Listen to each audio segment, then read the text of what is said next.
Polythene cover ఉన్న ద్వారా మన స్కిన్ అనేది ర్యాషెస్ వస్తాయి, ఇన్ఫెక్షన్స్ అయితే, ఇచ్చింగ్ ఉంటుంది, ఇరిటేట్ అవుతూ ఉంటాం, అన్ఈజీగా ఫీల్ అవుతూ ఉంటాం. అవునా? మళ్ళీ దీంతో లీకేజ్ టెన్షన్ ఉంటుంది, స్మెల్ వస్తుంది, మనకి ఎక్కువగా అబ్జర్వేషన్ అనేది చాలా తక్కువగా ఉంటుంది. నేను దాని యొక్క డెమో అనేది చిన్నగా చూపిస్తాను.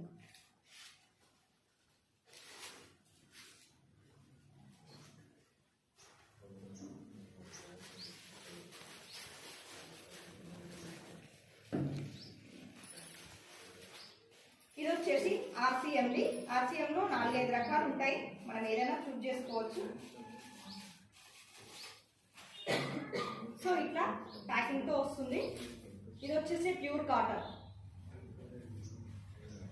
లాంగ్ లెంతీగా ఉంటుంది. కాటన్ 7 లేయర్స్ ఉంటుంది. దీంట్లో మ్యాజికల్ జెల్ ఉంటుంది, ఆనియన్ చిప్ ఉంటుంది. కాబట్టి మనకి ఎటువంటి బ్యాక్టీరియా వచ్చినా కూడా దాని నుంచి ప్రాబ్లమ్స్ అనేవి క్రియేట్ అవ్వకుండా ఈ ఆనియన్ చిప్ అనేది మనని ప్రొటెక్ట్ చేస్తుంది. ఎంత హెవీ ఫ్లో బ్లీడింగ్ అయినా కూడా అబ్జర్వ్ చేస్తుంది. లీకేజ్ టెన్షన్ ఉండదు, స్మెల్ టెన్షన్ ఉండదు. ఎందుకంటే హాస్టల్లో ఉండేటువంటి పిల్లల యొక్క బాధ అనేది చాలా అంటే మమ్మీ వాళ్ళకి తెలుసు ఎక్కువగా. ఎందుకంటే వాళ్ళు క్లాస్ 3 అవర్స్ అయినా మినిమం వాళ్ళు ఒకే టైంలో కూర్చోవాలి క్లాస్లో. అటువంటి టైంలో వాళ్ళకి పీరియడ్స్ వచ్చిన టైంలో చాలా ఇబ్బందిగా అనీజీగా ఫీల్ అవుతుంటారు. ఒక్కొక్కరు అయితే 3, 4 1 by 1 అట్లా పెట్టేసుకొని వెళ్ళిపోతుంటారు. సో ఆ ప్రాబ్లం నుంచి మనం ఆ ప్రాబ్లం నుంచి సాల్వ్ అవ్వడానికి కోసం అని చెప్పేసి ఇక్కడ మనకి ఆర్గానిక్ గా కాటన్ 7 లేయర్స్ ఉంటుంది. ఎలా అబ్జర్వ్ చేసుకుంటుందనే చూద్దాం ఒకసారి.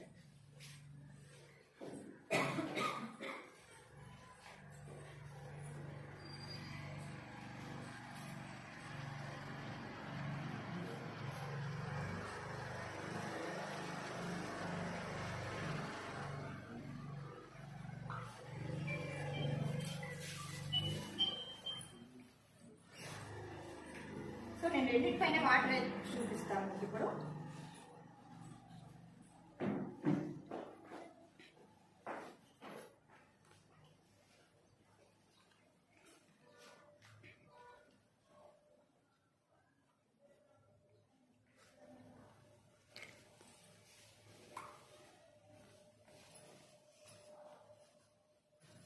పర్సనల్ హైజీన్ గురించి మనకి అవగాహన లేక చాలా రకాలుగా మనం డాక్టర్స్ని కాంటాక్ట్ అవుతూ ప్రాబ్లమ్స్ గురించి డిస్కషన్ చేస్తూ ఉంటాం.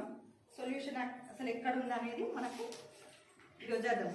చూడండి, నేను రెండింటిపైన కూడా సేమ్ వాటర్ వేసాను.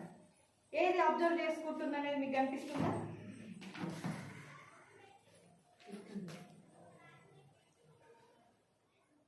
ఇది కాటన్, ఇదేమో ప్లాస్టిక్. వాటర్ అబ్జర్వేషన్ అనేది మీకు క్లియర్గా కనిపిస్తుంది. చూస్తారా దగ్గర నుండి? టచ్ చేయండి, వాటర్ అంటుంది.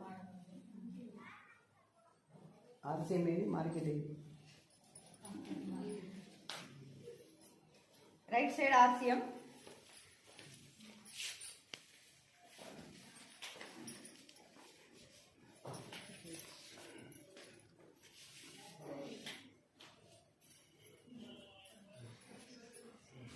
ఓకే.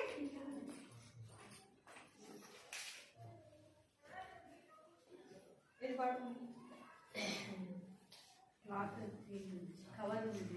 ప్లాస్టిక్.